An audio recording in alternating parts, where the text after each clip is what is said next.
자, 유대인의 7대 절기입니다. 유대인의 7대 절기 중에 오순절의 비밀을 한번 살펴보도록 하겠습니다. 오순절의 비밀에는 여러분들에게 아주 중요한 내용이 있으니까 집중해서 한번 잘 들어보시기 바랍니다. 자, 성경은 1600여 년 동안 40여 명의 저자를 통해서 헬라, 히브리어, 아람어로 기록이 되어져 있다고 말씀드렸습니다. 2930명이 등장하고요. 66권에 1189장으로 1551개의 지명이 등장합니다. 수많은 기적들과 그리고 5대 제사와 7대 절기, 이 모든 것들은 다 예수님을 설명하는 겁니다. 그리고 구약은 모형과 그림자로 이 땅 가운데 실체로 오신 예수님을 설명해 주고 있습니다. 5대 제사에 대해서 말씀을 드렸고요. 7대 절기 중에 오늘은 오순절을 살펴보겠습니다. 자, 복습을 한번 해보겠습니다. 자, 6월절 1월 14일 그리고 무교절 15일부터 일주일 동안 진행이 되어집니다. 그리고 1월 16일 소실절, 그 다음에 나오는 것이 오순절, 오늘 배울 겁니다. 자, 그리고 나팔을 분다고 해서 7월 1일 날 나팔절이라 그럽니다. 7월 10일 대속죄일, 이스라엘 백성이 대제사장이 1년에 딱 한 번 지성소에 들어가는 날입니다. 그리고 장막절 1월 15일부터 일주일간 장막을 치고 그렇게 지내는 장막절이 있습니다. 자, 6월절은 뭘 설명한다고 그랬죠? 자, 요 오순절과 나팔절 사이에 4개월 농사가 있습니다. 3월달이고 7월달이니까 4개월 농사를 짓습니다. 자, 이 6월절은 예수님의 죽음을 상징합니다. 애굽에서 나올 때 어린 양의 피로, 그래서 그것을 우리가 믿음으로 구원을 받죠. 무교절은 예수님의 몸을 상징한다 그랬지요. 예수님의 몸이 무덤에 들어가서 장사될 것을, 그리고 이것은 우리의 자아의 죽음으로 그렇게 되어집니다. 초실절은 예수님의 부활을 얘기합니다. 부활. 그리고 이것은 성도들에게는 성도의 마지막 날, 예수님이 재림할 때 우리도 부활할 것을 얘기하고, 살아있을 때 이 땅 가운데 삶의 부활을 이 초실절을 통해서 설명하고 있습니다. 자, 그러면 오늘은 이 오순절이 무엇인지 낱낱이 제가 해부를 해드릴 테니까 한번 잘 보십시오. 여기는 모형이죠, 모형. 모델 하우스입니다. 예수님의 수많은 예수님의 하는 탄생부터 예수님의 재림 때까지 예수님이 하는 많은 일들 가운데 오순절은 뭐 하나를 설명하기 위해서 모델로, 그림자로, 모형으로 주님이 만들어 놓으신 것입니다. 자, 그러면 먼저 이 7실절, 오순절, 7.7절 어원부터 한번 살펴보도록 하겠습니다. 원문에 이 단어가 어떤 히브리어로 되어져 있는지 한번 보겠습니다. 이 7.7절은 하그 샤부아라고 부릅니다. 하그 사부아. 요 하그 사부아는 두 개의 단어로 되어져 있습니다. 여러분, 히브리어를 읽을 때는 이렇게 읽습니다. 오른쪽부터 왼쪽으로 이렇게 읽습니다. 하그 사부아, 이렇게. 우리는 왼쪽부터 오른쪽으로 가죠. 히브리어는 반대로 그렇게 읽습니다. 자, 여기서 하그라는 요 단어는 무슨 말이냐면 절기라는 얘기입니다. 절기, 거룩한 절기. 그러니까 여기서 이야기하는 7.7절 할 때 절기절입니다. 됐죠? 자, 그러면 여기에 사부아는 뭘 얘기하느냐 하면 문자적으로 7으로 된 그런 뜻을 가지고 있습니다. 7이라는 그런 뜻을 가지고 있습니다. 그러면 7이라는 뜻이 몇 개 있죠? 7이니까 7이라는 것이 7이 두 개가 있다는 것이죠. 그래서 7.7절은 7이 두 개가 있는 절기라는 얘기예요. 문자 그대로 하면. 자, 그래서 이것을 갖다가 우리가 7이 두 개 있으니까 몇 절이에요? 7, 49죠. 그리고 그 다음 날 1 더해서 해서 오순절날 이렇게 부릅니다. 7.7절이나 오순절이나 똑같은 말입니다. 자, 그리고 맥추절은 이 77절이란 이 오순절은 세 가지의 절기가 있어요. 이름이 부르는 것이 맥주절이라 부르기도 하고 오순절이라 하기도 하고 77절이라도 이렇게 불러요. 자, 그럼 맥주절은 뭐냐? 요 하근은 절기라고 그랬죠. 절. 그래서 맥주절 할 때 요 절이 하근입니다. 하카찌르는 뭐 하냐면 요런 겁니다. 요런 거. 여기 하는 뭐냐면 우리 영어로 하면 정관사 더입니다. 더. 정관사. 그래서 원래 어원은 카찌르입니다. 카찌르. 카찌르인데 여기다 정관사 더가 붙어서 하카찌르라 부르는데 이것은 원래 의미가 뭐냐면 절단하다는 의미를 가지고 있습니다. 그러니까 절단하니까 우리가 벼 같은 것들을 이렇게 자르죠. 자르니까 뭐가 되어져요? 거둬들인 수확, 곡식, 때, 추수자 이런 뜻을 가지고 있습니다. 그래서 하카찌르는 수확, 추수 이런 뜻을 가지고 있습니다. 그래서 요 맥추절이라고 이것을 정확하게 원래 원문 그대로 번역하자면 이것을 맥추절이라고 번역하기보다 뭐로 하는 것이 더 좋죠? 수확절이라 이렇게 하는 것이 훨씬 원문에 가깝습니다. 그래서 맥추절은 무슨 의미라고요? 수확하는 절기다. 그런데 여기서 이 맥이라는 요 단어는 한문입니다. 한문. 한문인데 여기서 보세요. 출애굽기 34장 22절에 보면 77절이 곧 뭐라고요? 맥추의 초실절을 지키고. 그러니까 맥추, 보리, 요거 한문으로는 보리맥입니다. 그래서 우리가 뭐라 부르죠? 맥주라 부르죠. 맥주. 그래서 이 맥이란 것은 보리를 얘기하는데 원래 이 맥이라는 요 단어는 히타입니다. 히타라고 쓰는 히브리 단어인데 여기서 밀을 얘기합니다. 그러니까 더 정확하게 우리가 완전히 정확하게 번역을 하면 이거 뭐라고 하는 것이 더 좋죠? 밀추수절이라고 하는 것이 훨씬 원문에 그리고 우리가 이야기가 훨씬 쉽게 되는 것입니다. 됐죠? 자, 그러면 77절 오순절은 뭐냐? 오순절은 헬라어입니다. 헬라어. 77절을 헬라어로 그대로 옮겨놓은 것이 뭐냐? 그게 바로 요 펜테코스테입니다. 펜테코스테. 이것은 뭐냐면 50번째라는 뜻을 가지고 있습니다. 그래서 77절은 7이 두 개가 있죠. 그래서 7 곱하기 7 해가지고 그럼 49죠. 그리고 그 다음에 하나를 더해서 그래서 우리가 50일째 되는 날을 갖다가 77절이라고 유대인들은 그렇게 부르고 있습니다. 자, 이것은 이해가 되죠? 그래서 이렇게 부르고 있습니다. 오순절, 오순이라는 자체가 50번째라는 뜻을 가지고 있습니다.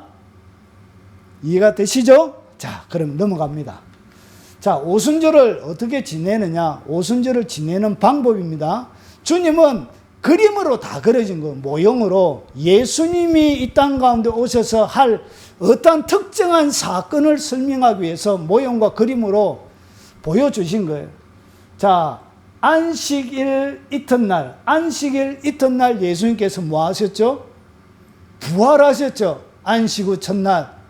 그래서 6월절 안식일 첫날을 갖다가 우리가 절기로 얘기하면 이것을 초실절이라 부르는 거예요.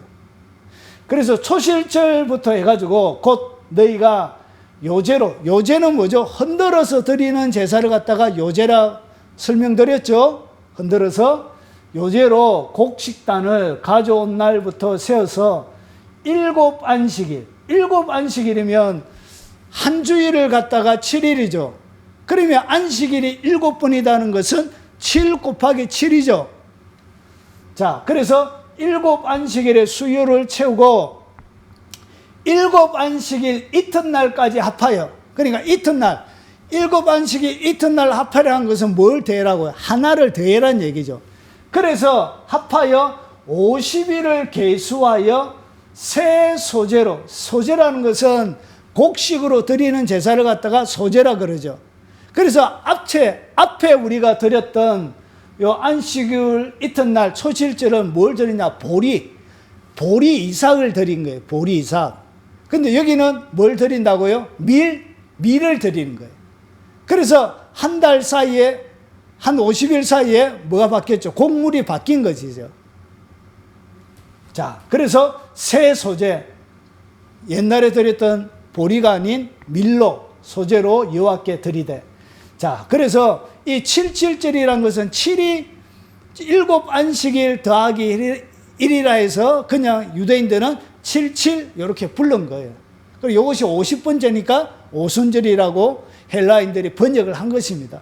자, 그래서 7 곱하기 7은 49 더하기 1 해서 50번째 예물을 드린다고 해서 뭐라 그런다고요? 77절이라 부른 거예요.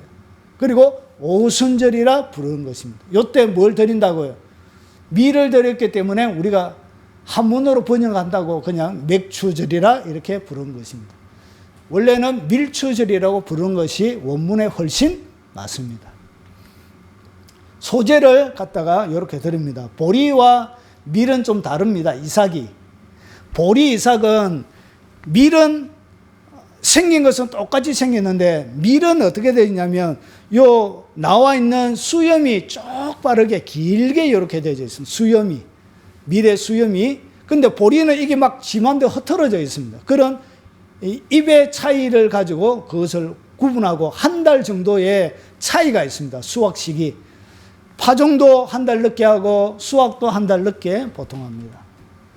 자, 그리고 너희의 처소에서 10분의 2 에바로 만든 떡 2개를 가져다가, 보세요.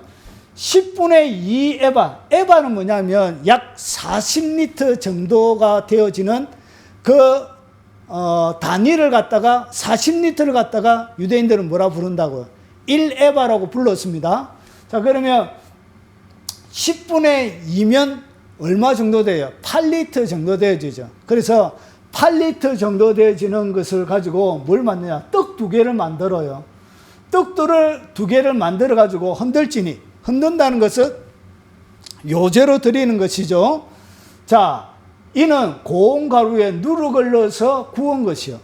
원래 하나님의 모든 5대 제사에는 떡을 소제를 드릴 때 떡으로 드리는 것, 그것을 갖다 소제라 그러는데, 이 소제로 드리는 것에는 뭘 넣지 않나? 누룩을 넣지 않죠.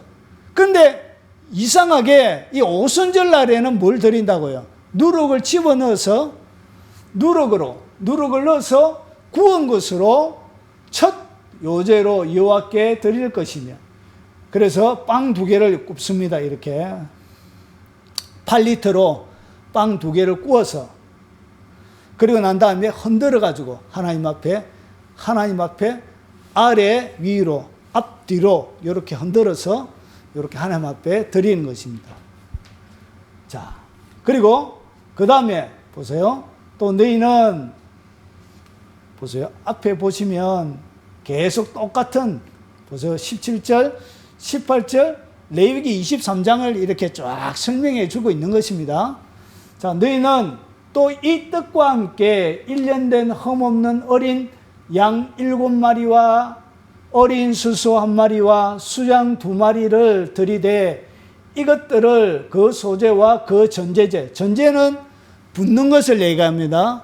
붓는 것, 기름을 붓든지 포도주를 붓든지 하는 것처럼, 그래서 전제제물과 함께 여호와께 드려 번제로 삼을지니 이는 화제라. 화제는 뭐예요? 태워서 드리는 것이죠. 그래서 우리가 알고 있는 5대 제사는 다 무슨 제사냐? 화제입니다. 화제. 태워서 하나님 앞에 드리는 것입니다. 그래서 번제로 삼을지는, 번제 자체가 태워서 드리는 것이죠. 화제라 여호와께 향기로운 냄새며. 그래서 이때 뭘 드려야 된다고요? 번제를 드려야 되는 거예요. 여러분, 이 번제에 대한 설명은 구약의 5대 제사, 번제의 비밀 코드라는 영상이 있습니다. 거기에 들어가셔서 번제에 대한 설명을 들으시면, 아, 번제가 이런 의미를 담고 있구나. 요것만 해도 1시간이 넘기 때문에 설명을 해줄 수는 없습니다. 그래서 이 번제를 언제 드린다고요? 오순절 때 드리는 거예요. 자, 그리고 번제만 드리냐? 아니에요. 레위기 조금 전에는 18장이었죠. 그 다음에 19절입니다.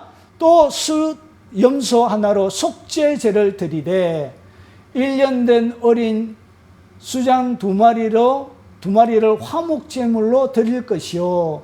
제사장은 그 첫 이삭의 뜻과 함께 그 두 마리 어린 양을 여호와께 흔들어 요제를 삼을 것이며 이것들은 여호와께 드리는 선물이니 제사장에게 돌릴 것이며 여기 흔들고 나서 이 태우지 않는 것, 그래서 덜어서 드리는 것을 갖다 거제라 그러죠. 덜어서 드리고 난 다음에 누구에게 가죠? 제사장에게. 요제로 흔들어서 드리고 나서 그 모든 것은 누구에게? 제사장에게 갑니다. 그래서 추수의 기쁨 가운데도 누가 참여하도록, 레위인들이 참여하도록 하나님께서 그렇게 하신 것입니다. 그래서 여기에는 또 뭘 드리냐? 속죄제를 드리는 거예요. 이 오순절 때는 드리는 제사가 많습니다. 속죄제도 드리고, 그리고 또 뭘 드려요? 화목제물로. 그래서 여기 각각의 제사에 대한 설명은 구약의 5대 제사, 화목제, 속죄제 들어가서 여러분 보시면 이 무슨 제사인지 무슨 의미를 가지고 있는지 설명을 해 놓았습니다. 자, 그리고 나서 보세요. 그 다음에 21절입니다. 이날에 너희는 너희 중에 성회를 공포하고 어떤 노동도 하지 말지니 이는 너희가 그 거주하는 각 서에서 대대로 지킬 영원한 규례니라. 그래서 성회하고 노동을 금지하고, 그리고 나서 이스라엘 백성들이 성회할 때 모여서 뭐 했냐? 하나님의 말씀을 배웠습니다. 요때 오순절 때 무슨 성경을 낭독했느냐? 뒤에 가서 설명을 드리겠습니다. 자, 그리고 나서 보세요.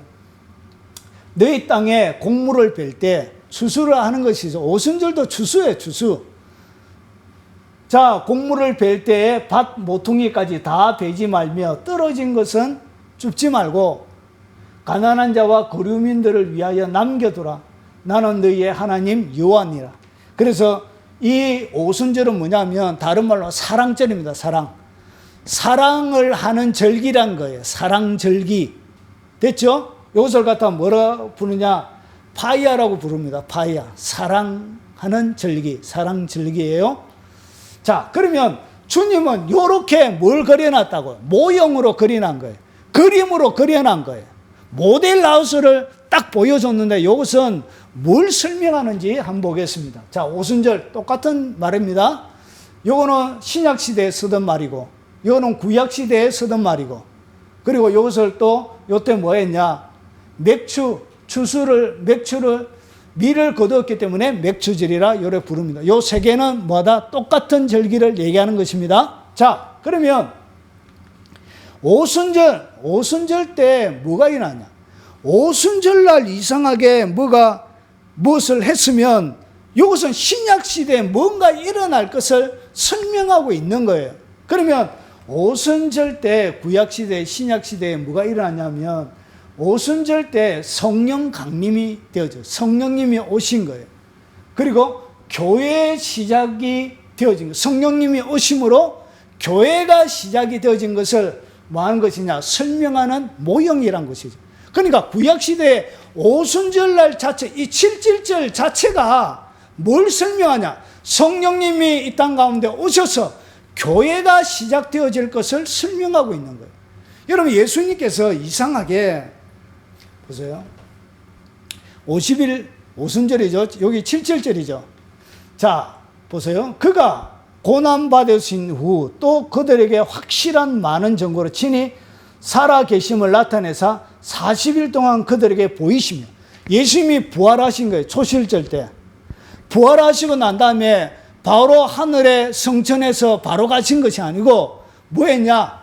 40일 동안 주님이 이 땅에 계시면서 10여 번, 10번 가까이 제자들에게 나타나신 거예요. 40일 동안. 이야, 이상하다. 여러분, 40일 동안 하나님 모세가 산 위에 올라갔죠. 근데 40일 동안 안 내려오니까 이스라엘 백성들이 뭐 했죠? 범죄했죠. 범죄하고 타락했죠. 그런데 예수님께서 인간의 연약함을 아셨던 거예요. 예수님이 만약에 바로 부활 성천하고 성령님이 내려오시는 데는 며칠 더 기다려야 돼요. 49일을 더 기다려야 되는 거예요. 50일째 오시니까. 오순절날 오시니까. 그러면 50일 동안 성도들이 기다리고 있겠습니까? 못 기다리고 있겠죠. 그래서 어떻게 했냐? 40일 동안 이 땅을 거니시다가 그 다음에 성천하시고, 그 다음에 며칠 뒤에 10일 뒤에 오순절날 성령이 옵니다. 우리의 연약함을 아시고 주님께서 그들이 끝까지 성령을 기다릴 수 있도록 그렇게 타이밍을 맞춰 주신 것입니다. 오순절 타이밍을 우리의 연약함들 다 첨가해서 고려해서 이렇게 40일 동안 계신 거예요. 그래서 살아계심을 나타내서 40일 동안 그들에게 보이시며 하나님 나라를 말씀하시니라. 보세요. 사도와 함께 모이사 그들에게 분부하여 이르시되 예루살렘을 떠나지 말고 내게서 들은 바 아버지께서 약속하신 것을 기다리라. 아버지가 약속해 주신 것이 있었는데 그것이 뭐냐? 보혜사 곧 아버지께서 내 이름으로 보내실 성령. 아버지가 약속하신 것이 뭐라고요? 보혜사인데 그것이 뭐냐? 아버지께서 예수님의 이름으로 이 땅 가운데 보내실 그 성령, 그 성령님을 뭐해라? 기다리라는 것이죠. 며칠 동안 기다리죠. 그들이 며칠 동안 기다려야 될 줄 모르지만 그냥 기다리라고 해서 기다렸는데 그 날이 오순절이 되어진 거예요. 그래서 10일 동안 오순절 날이 이미 이름에 그들이 다 같이 모였더니 홀련히 하늘로부터 극하고 강한 바람 같은 소리가 있어 그들의 안전 온 집에 가득하며 마치 불의 혀처럼 갈라지는 것들이 그들에게 보여 각 사람 위에 하나씩 임하여 있더니 그들이 다 무의 충만을 받고 성령의 오순절 날이 이름에 다 성령의 충만을 받고 성령이 말하게 하심을 따라 다른 언어로 말하기 시작하니라. 그래서 오순절 날 뭐가 내려왔다고요? 성령님이. 결국은 이 구약의 오순절은 무엇을 설명하기 위해서 일어나냐? 이 땅 가운데 예수님께서 보내실 그 성령을 통해서 일어날 일들을 성령님이 이 땅 가운데 오시면 어떻게 되어지는지를 설명하는 절기가 뭐냐? 그것이 바로 오순절이에요. 그러나서 보세요. 이 오순절부터 뭐가 되어지죠? 매추의 초실절이죠. 매추가 이제 드디어 보리 추수가 시작이 되어지는 거예요. 보리 추수로 쫙 추수가 시작되어지니까 이 추수를 통해 결국은 성령님이 임하고 나서 뭐가 일어난다고요? 대추수가 일어날 것을. 무엇을 통하여? 교회가 만들어지고 그 교회를 통하여 성령을 통하여 맥추의 시작이 추수가 하나님의 그래서 예수님께서 이 땅 가운데 오셔서 뭐라고 그러냐? 추수할 주인에게 정해서 일꾼을 정해라 그러죠. 그래서 추수가 일어나는 것이죠. 거기에 우리가 뭐하냐? 성령을 받아서 하나님의 나라의 추수의 일꾼으로 같이 동력하게 되어지는 거예요. 누가 더불어? 성령님과 더불어 동력하게 되어지는 것입니다. 자, 그때 경건아, 요때 뭐가 있었냐? 오순절을 지키기 위해서 천하 각국으로부터 와서 예루살렘에 머물러 있더니 유대인들이 몇 개국의 사람들이 왔냐? 15개국에 있는 사람들이 왔는데 요때 사도행전 2장의 방언은 외국어 방언으로 받은 거예요. 그들이 막 방언으로 이야기했는데 자기 나라 말로 들은 거예요. 15개국의 사람들이. 그래서 소리가 나며 큰 무리가 모여 각 자기의 방언으로 제자들이 말하는 것을 듣고 소동하여 그레데인과 아라비아인과 우리가 다 우리의 각 언어로 하나님의 큰 일 말함을 듣는도다. 그래서 요 사건이 어떻게 되냐? 자기들이 돌아가서 요 소문을 퍼뜨리게 되어지는 거예요. 그러나서 기본적인 대추수의 기본 베이스를 성령님이 임함을 통하여서 이 사건을 통하여서 베이스를 깔아놓고 드디어 유대인들 대추수가 영적인 추수가 시작이 되어지는 거예요. 무엇을 통해서? 성령님이 임하고 나서 생겨진 그 교회를 통하여 거룩한 일들이 일어날 것을, 그러니까 맥추절의 추수가 일어날 것을 오순절을 통해서 설명하고 있는 거예요. 그래서 예수님의 추수는 누구를 통하여? 성령님을 통하여 그 교회를 통하여 일어날 것을 이 오순절을 통해서 설명하는 거예요.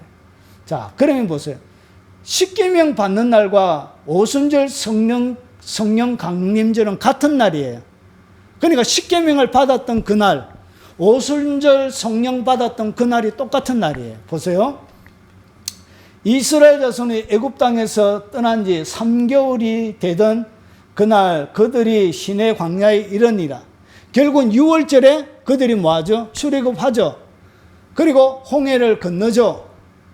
그리고 나서 어디에 3개월 동안 어디에 왔죠? 시내산 앞에까지 온 거예요. 그러니까 3월 1월 16일, 14일, 15일, 16일, 3월 6일 이렇게 되어진 거예요. 그래서 부시라는 신학자는 오순절은 초실절 이후 50번째 되는 날에 시내산으로부터 받은 율법을 통한 구원과 함께 동시에 일어났다라고 말하고 있습니다. 그러니까 요 날을 똑같은 날이라고 신학자는 얘기하고 있습니다. 자, 모세를 통하여 십계명 돌판을 받았죠. 그런데 성령을, 오순절은 성령을 통하여 받는 거예요. 그리고 모세는 돌판에 받아요. 돌판. 그리고 성령님은 우리의 어디에 기록하냐? 마음에. 그래서 예레미야 33장, 31장, 33절에 말씀이 응하는 거예요. 보세요. 그러나 그날 이후에는 내가 이스라엘 집과 맺을 언약은 이러하니 곧 내가 나의 법을 그들의 속에 두며 그들의 마음에 기록하여. 예전에 모세를 통하여서는 돌판에 기록했지만 성령님이 딱 오시면 이제 어디에? 우리의 마음판에 기록하시는 것입니다.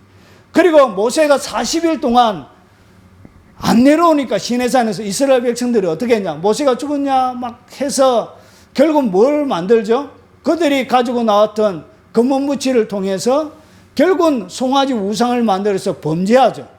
그러나서 이 모세가 십계명을 받고 내려오는 것 때문에 결국은 40일 뒤에 내려오는 것 때문에 결국은 3,000명의 죽임을 당해요. 그런데 이 성령님이 임하고 나서 그 다음에 어떻게 되냐? 그 말을 받은 사람들은 세례를 받으며 이날에 신도의 수가 3,000이나 더하더라. 그래서 똑같은 그림인데 똑같은 그림과 다른 날. 그래서 모세가 받았던 그 모세 율법을 받는 날과 성령 감림처럼 같은 날이지만 다른 것을 설명하는 거예요. 결국은 율법을 능가한 성령을 통하여서 하나님께서 우리 가운데 하실 것을 설명하고 있는 거예요. 자, 그리고 소제 때 드리는 2개의 유교병 등은 추수의 대상을 설명합니다. 보세요. 이렇게 2개의 유교병, 누룩을 넣은 빵을 유교병이라 그럽니다. 누룩 없는 빵을 갖다가 무교병이라 그러고, 업설무, 요게 빵교예요. 누룩교, 빵교. 그래서 이슬류, 누룩이 있는 빵을 얘기합니다. 자, 보세요. 이것은 왜 2개의 빵을 드리라고 그러냐? 이유가 있죠. 보세요. 추수의 대상을 설명하는 것입니다. 바울이 그때 너희는 누구냐면 에베소 교인을 이야기합니다. 이방인을 얘기합니다. 이방인.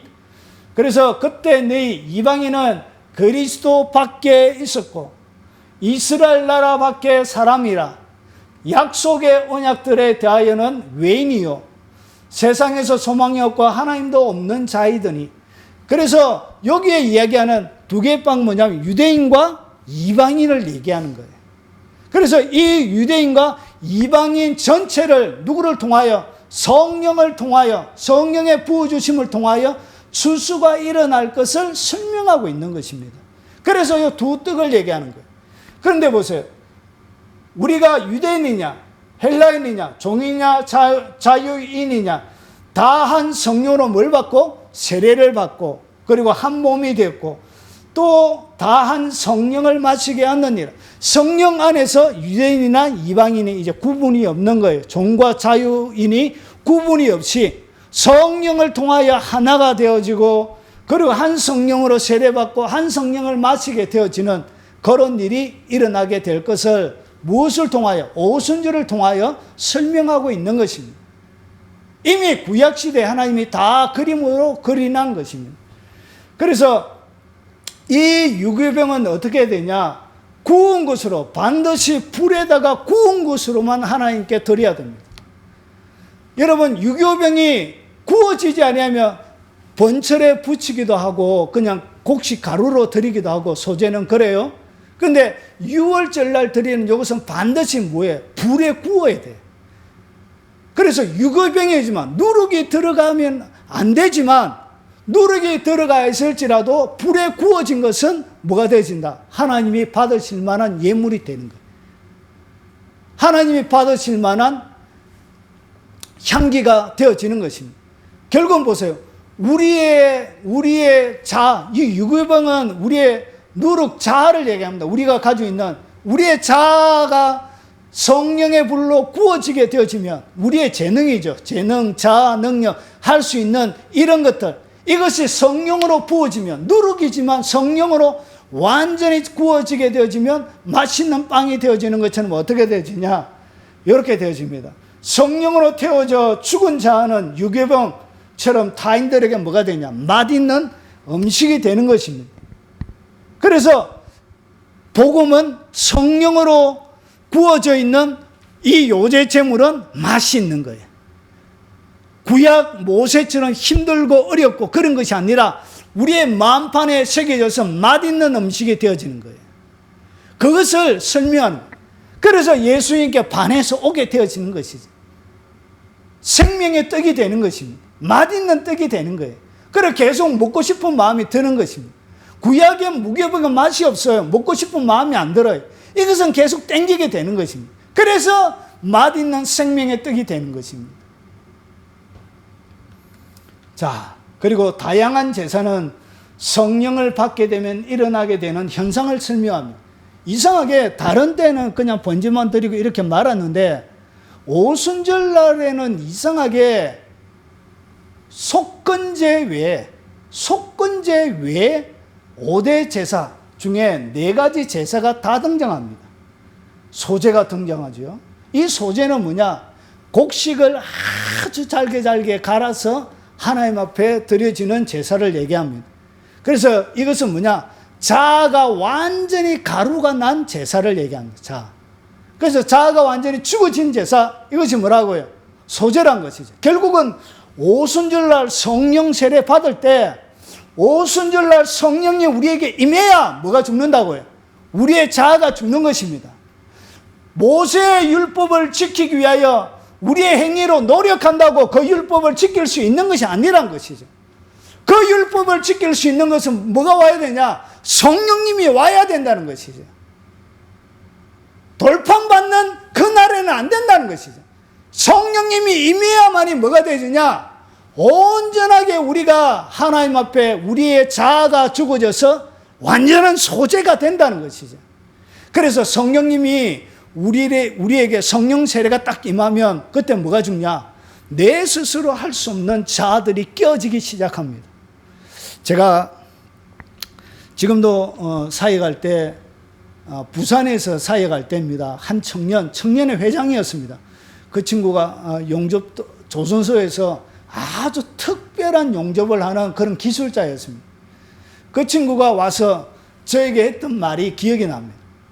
술 먹고 담배 많이 피는 친구였는데 성령님을 딱 받고 나서 그가 술과 담배 냄새도 맡기 싫고 술도 먹고 싶은 마음이 하나도 안 듭니다. 그런 고백하는 것을 들었습니다. 그런데 그 친구에게만 제가 들은 것이 아니에요.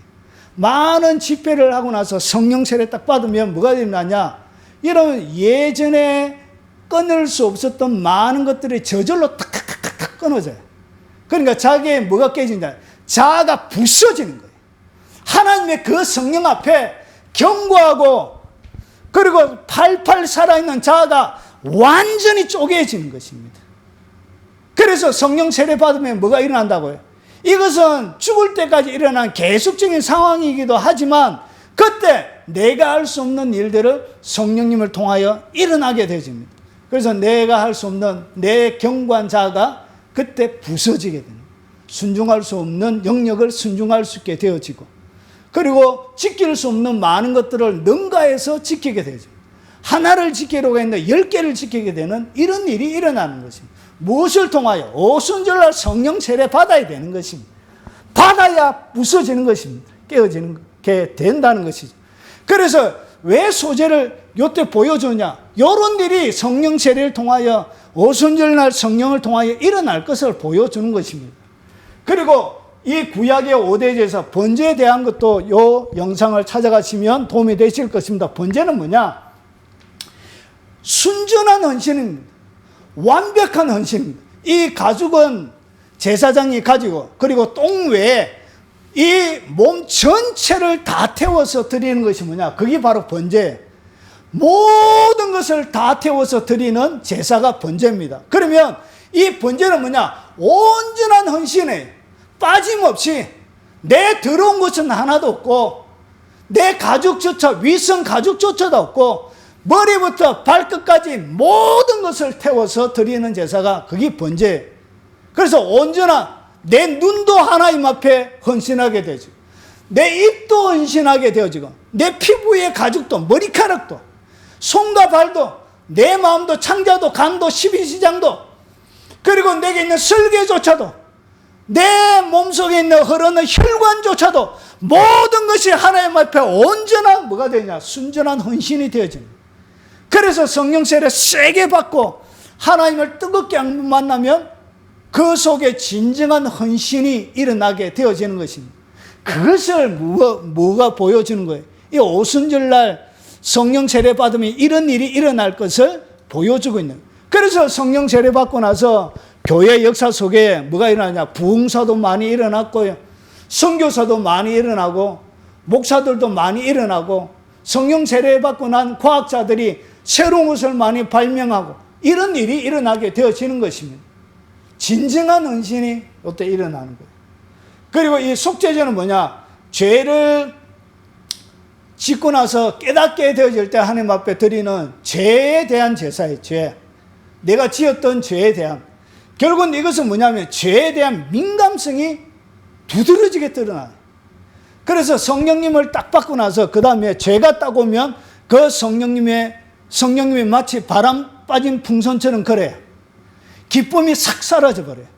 즐거움이 확 사라져버려요. 성령 세례가 계속 유지가 되는 게 아니에요. 이것은 계속 유지가 안 되어지고 점점 퇴화되어지고 쇠퇴해져요. 그래서 성령 세례 강하게 받고 타락한 사람은 믿기 전보다 훨씬 안 좋게 되어져요. 더 악하게 되어지고 더 처참하게 되어져요. 그래서 속죄제는 뭐냐? 죄에 대해서 민감하게 반응하기 시작해요. 그러면서 거룩한 삶을 살아가게 돼요. 그래서 지은 죄에 대한 죄 용서함을 받기 위해서 드리지는 제사가 뭐예요? 그게 속죄제거든. 그래서 철저하게 죄 가운데서 거룩하고 민감한 삶을 누구를 통하여? 성령 세례받고 그 성령님을 통하여 일어나는 거예요. 자, 여러분, 구약의 성령과 신약의 성령은 다릅니다. 구약의 성령은 하나님이 왕과 제사장과 선지자처럼 특별한 일을 위해서 부었다가 그 다음 성령님이 어떻게 해야 되죠? 거두어 가시는 거예요. 모든 이스라엘 백성들의 성령이 다 있은 것이 아니에요. 사역을 위해서만 준 거예요. 근데 신약은 어떻게 되지냐? 남녀노소 모든 사람들에게 다 주고 사역을 위해서 거두어 가는 것이, 끝나면 거두어 가는 것이 아니라 우리 속에 계속적으로 머물러 있게 되어진 거예요. 그래서 구약의 성령과 신약의 성령은 이런 차이가 있는 거예요. 자, 그러면 이 성령님이 우리 속에 계속 계심을 통하여서 죄에 대해서 더 거룩해질 때 성령의 권세와 능력은 우리 속에 강해지게 되죠. 그래서 성령 세례를 통하여서 죄가 무엇인지를 그때 확실히 깨닫게 되죠. 그 십자가가 무엇인지를 그때 확실히 깨닫게 되죠. 그 십자가의 주님이 고통당하신 그 고통의 의미가 확실히 깨닫게 되죠. 무엇을 통하여? 성령 세례를 통하여. 그래서 이때 보통 사람들이 경험하는 것이 뭐냐? 예수님의 십자가를 열어주실 때가 많이 있죠. 그래서 성령 세례가 강하게 임할 때 많은 사람들이 환상이 열리는데 2000년 전에 예수님이 십자가에 못 박히던 그 현장으로 데려갈 때가 많이 있습니다. 시간은 2000년 전인데도 불구하고 주님이 진짜 2000년 전에 타임머신을 타고 2000년 전으로 가는 거예요. 주님은 시공간을 초월하시죠. 그래서 2000년 전에 주님이 실제로 당기는 그 십자가의 처절한 장면을 그 앞에서 보게 하는 것이죠. 그래서 많은 목사님들이 고난주간 되어지고 부활주 되어지면 날마다 똑같은 설교를 할 수 없잖아요. 그래서 제가 이름은 갑자기 생각이 안 나는데 그 목사님이, 그분이 책이 있습니다. 막 기도하는데 하나님 이번 부활 고난주는 무엇을 설교할까 하는데 주님이 환상 중에 그를 어디로 데려가신 거예요? 2000년 전으로 데려가신 거예요. 예수님의 십자가 앞으로 그가 데려가신 거예요. 그리고 그 앞에 고통당하신 예수님을 실제로 보게 하신 거예요. 이런 일이 뭐하냐? 오순절 성령을 통하여서 일어나게 되어지는 것입니다. 그래서 오순절 성령을 통해서 하나님이 그 백성들을 어떻게 다루실지를 설명하는 거예요. 그리고 화목제는 뭐냐? 요것도 요 영상을 가서 보시면 도움이 되실 것입니다. 하나님과 어떻게 깊은 관계를 가지고 그리고 이웃을 향한 어떻게 이웃을 섬기는지에 대한 상세한 그림이 여기에 다 있는 거예요. 그래서 하나님이 이 네 가지의 제사가 무엇을 통하여 일어난다고요? 오순절날 성령 세례를 통하여 일어날 것을, 그래서 요 네 가지의 제사를 드리게 한 거예요. 왜 드리게 했냐? 그 일이 언제 일어난다? 오순절 그들이 성령 세례 받을 때 일어날 것이기 때문에 요 제사를 드리게 하신 것입니다. 자, 이해가 되시죠? 그래서 십자가 앞에 성령 세례 받을 때 이 하나님과의 깊은 교제가 일어납니다. 예전에 몰랐던 하나님의 음성이 직접 들리기도 하고 하나님의 거룩을 경험하게 되어지는 것이죠. 하나님의 보좌를 경험하게 되어지는 것이죠. 그러고 나서 그것을 기본으로 해서 이웃을 향한 사람을 얼마나 사랑하시는 그 하나님의 사랑에 녹아 들어가기 시작하는 거예요. 그 길이와 높이와 넓이가 어떠함을 깨달아 라고 얘기했던 그 바울처럼 그 하나님의 깊은 사랑에 그가 빠져들어가기 시작하는 거예요. 그래서 그의 삶이 화목제물로 이웃들을 위해서 하나님의 영광을 위하여 드러지게 되어지는 것이죠. 무엇을 통하여? 오순절날 성령을 통하여. 주님이 이 예배를 받으시겠다는 것이죠. 그래서 오순절을 임함을 통하여 주님은 네 가지의 예배를 오순절 구약시대에 받았던 것처럼 신약시대에도 똑같이 성령 세례를 통하여 받게 되어지는 것입니다. 그것을 뭐 하는 거예요? 그림으로 보여주고 있는 거예요. 야, 재밌다. 자, 그러고 나서 보세요. 성회를 통하여 뭐하고? 예배하고 노동을 금지했습니다. 이때는 뭐 했냐? 이스라엘 백성들이 모였습니다. 모여서 뭘 읽었냐? 룻기를 읽었습니다. 룻기는 뭐냐? 엘리멜렉과 나옴이라는 가족이 두 아들 기론 말론을 데리고 어떻게 하냐? 자기 베들레헴 땅에 흉년이 든 거예요. 흉년이 들어가지고 모압 지방으로 갑니다. 그리고 나서 모압 지방에서 두 여인 룻과 두 여인을 이렇게 며느리로 받아들이는데, 그런데 어떻게 하냐? 남편도 죽고 두 아들도 죽어요. 그리고 한 며느리는 떠나가고 룻만 남아가지고 나오미하고 룻이 다시 이스라엘 나라에 하나님께서 곡식 주셨다는 얘기를 듣고 이 오순절날 이 바로 추수하는 요 때 어떻게 하냐? 이스라엘 나라에 오게 되어지는 거예요. 그러고 나서 이 룻기에는 뭐가 있냐? 오순절 때 이방인들을 위하여, 가난한 거류민들을 위하여, 가난한 자들을 남겨놓은 그 이삭을 줍는 그 모압 여인 룻에 대한 얘기가 나와요. 그래서 보세요. 이 나오미 시어머니가 자기 며느리에게 뭐라고 하느냐? 이 룻기에는 특별한 것을 하나 설명합니다. 특별한 것. 자, 며느리에게 이르되 그가 여호와로부터 복받기를 원하노라. 그가 살아있는 자와 죽은 자에게 은혜 베풀기를 거치지 아니하여. 여기서 그는 누구냐면 보아스를 얘기합니다. 보아스. 자, 나오미가 또 그에게 이르되 그 사람은 우리와 가까우니 우리의 기업 물을 자 중에 하나이니라 하시니라. 오늘 여기에 룻기의 핵심 주제는 뭐냐? 기업 물을 자예요. 기업 물을 자.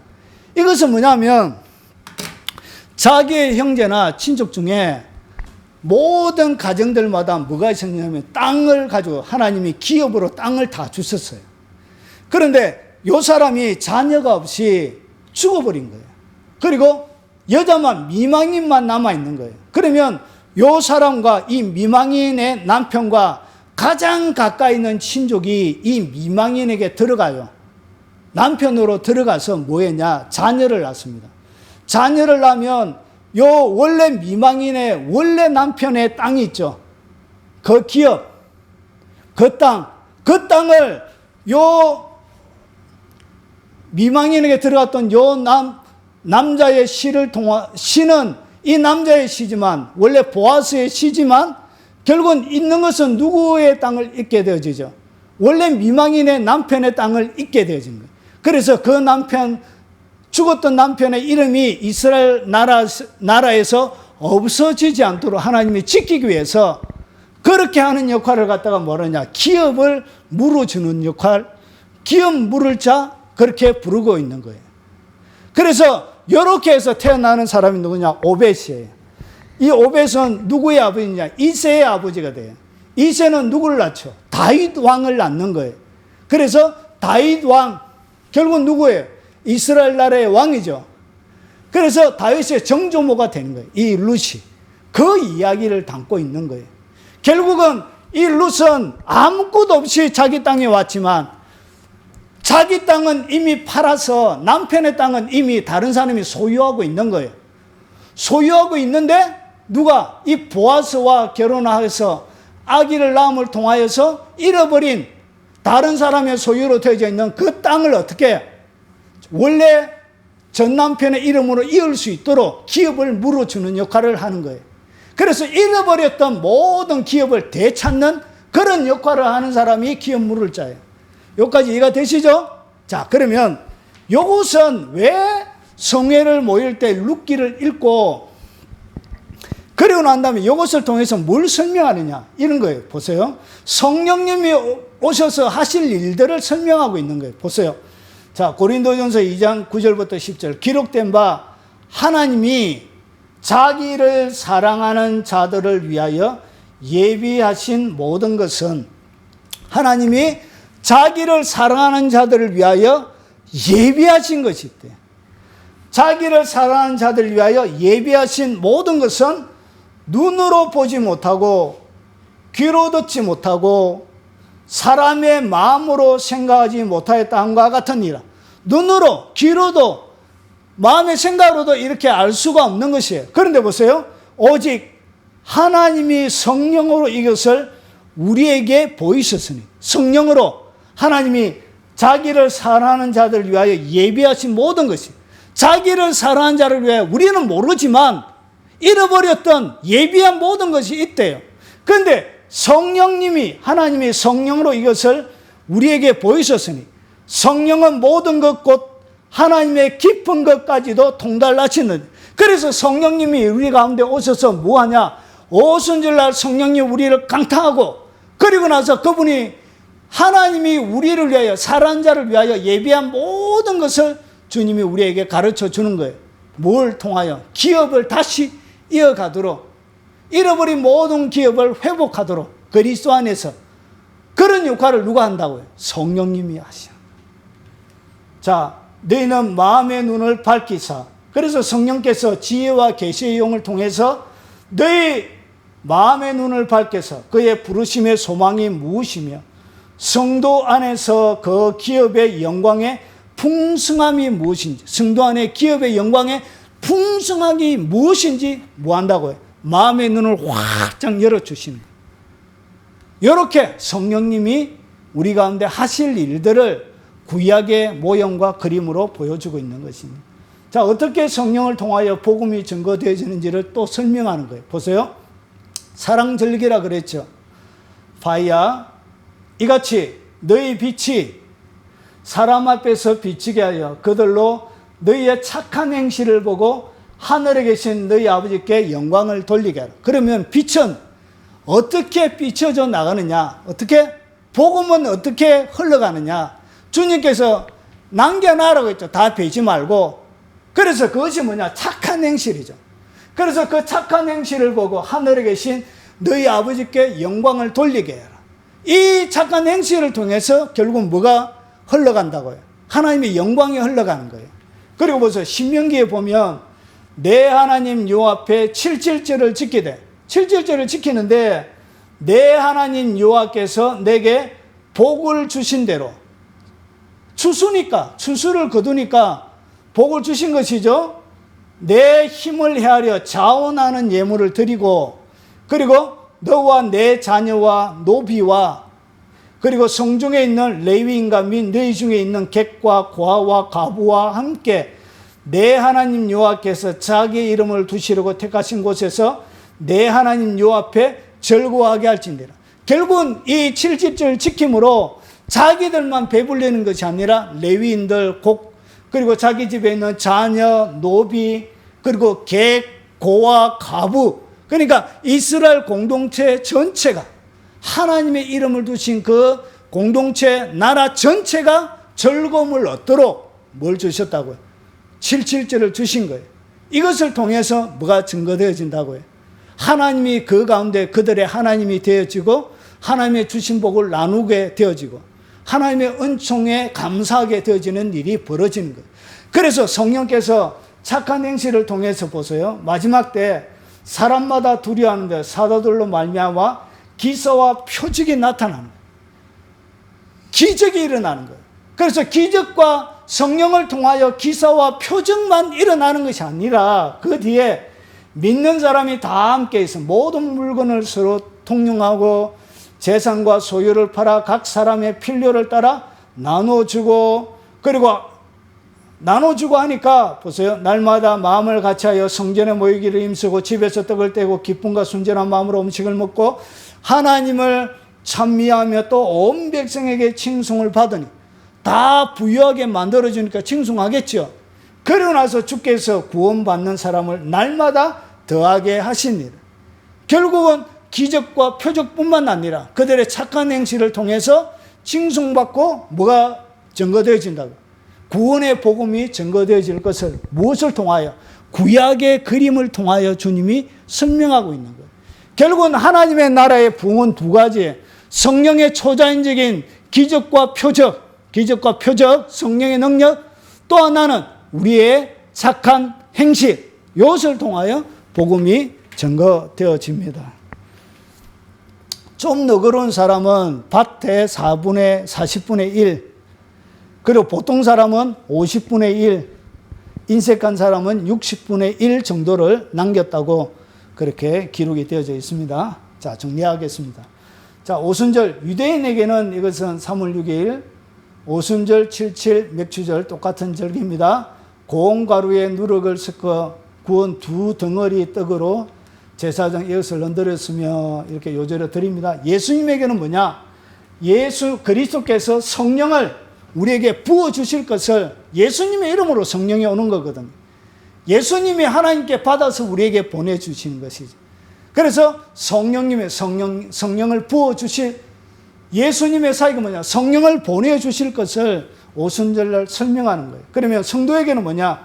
우리에게는 성령 세례, 성령의 부어주심, 그리고 이것을 통해서 진정한 전도자로 어떻게 살아가는지를 오순절을 통해서 설명하고 있는 것입니다.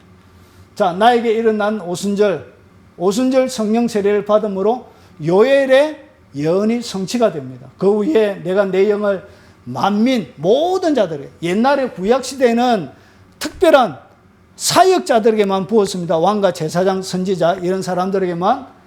그런데 너희 자녀들은 장래일을, 너희 늙은이들은 꿈을 꾸며 젊은이들은 이상을 볼 것이라.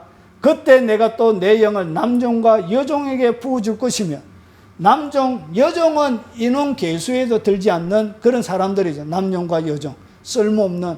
그래서 모든 만면에게 오순절날 성령을 부어줄 것을 얘기합니다. 그리고 나서 보세요. 성령이 너에게 임하시면 너희가 권능을 받고 예루살렘과 온 유다의 사마리아 땅끝까지 이르러 내 증인이 되리라. 결국은 성령님이 오는 것은 구원과 상관없습니다. 성령 세례 안 받았다고 해서 구원 못 받는 것은 아닙니다. 성령 세례는 뭐하기 위해서?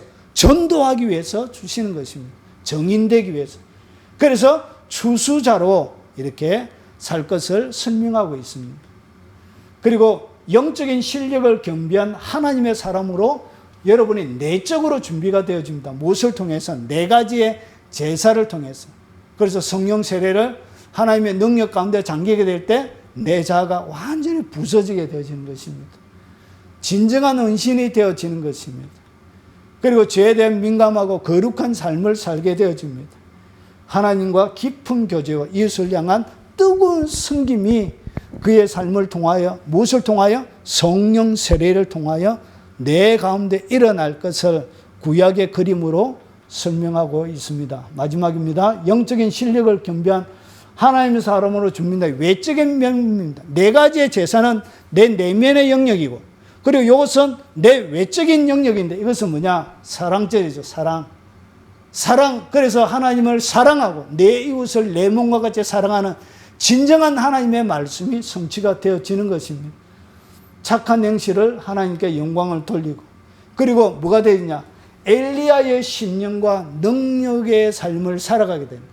엘리야의 가슴 속에 있는 그 심령, 그 능력이 성령 세례를 통하여 오는 것입니다. 세례 요한 가운데 있었던 그 영이 성령 세례를 통하여 믿는 자들에게 오는데, 엘리야의 심령과 능력으로 주 앞에 먼저 가서, 그래서 아버지 앞에 먼저 가서 아버지의 말씀을 듣고 그 마음을 받아서 아버지의 마음을 자식들에게, 그리고 거스르는 자들을 의인의 설교에 하나님의 진리의 말씀에 도로게 하고 주를 위하여 세운 백성을 준비하게 되어지는, 예수님 오실 때 세례 요한이 있었던 것처럼 마지막 예수님의 재림 전에도 이런 사람들이 생겨나게 되어질 것입니다.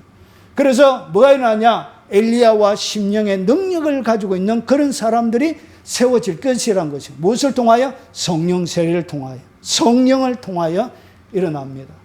그리고 마지막으로 나의 달려갈 길과 주 예수께 받은 사명, 곧 하나님의 은혜의 복음을 증언하는 일을 마치려 하면은 나의 생명조차 조금도 귀한 것으로 여기지 아니하노라 라고 고백했던 사도 바울처럼 마지막 날 그의 목숨까지 단두대에서 목이 잘려서 죽죠. 그래서 목이 잘려서 딱 떨어질 때 세 분이 딱 떨어져요. 이렇게. 그래서 떨어질 때 예수 했는데 떨어졌던 새 그 자리에 샘이 터졌대요. 전설에 보면. 그래서 그 샘이 세 번이나 터지고, 목이 떨어져서도 그 예배는 예수. 마지막 주님을 위해서 생명조차 아끼지 않는 이런 사람들이 생겨날 것을, 누구를 통하여? 오순절날 성령을 통하여 생겨날 것을, 이 오순절을 우리에게 주심으로 구약시대의 모형으로 보여주신 것입니다. 사랑하는 여러분, 여러분이 할 수 없는 연약함은 성령이 여러분과 더불어 하게 하실 것입니다. 그래서 마지막 엘리야와 심령과 능력으로 이 오순절이 임한, 오순절을 경험한 그 사람들을 통하여 바울처럼 생명까지 아끼지 않는 헌신하는 그런 하나님의 사람들이 생겨나게 되어질 것입니다. 오늘 말씀을 들으면서 바로 여러분에게 오순절이 임하길 바랍니다. 오순절의 능력이 여러분의 삶을 강타하고 여러분을 뒤바꾸고 여러분을 새롭게 하시는 은혜가 충만하시길 주 예수 그리스도의 이름으로 축원합니다.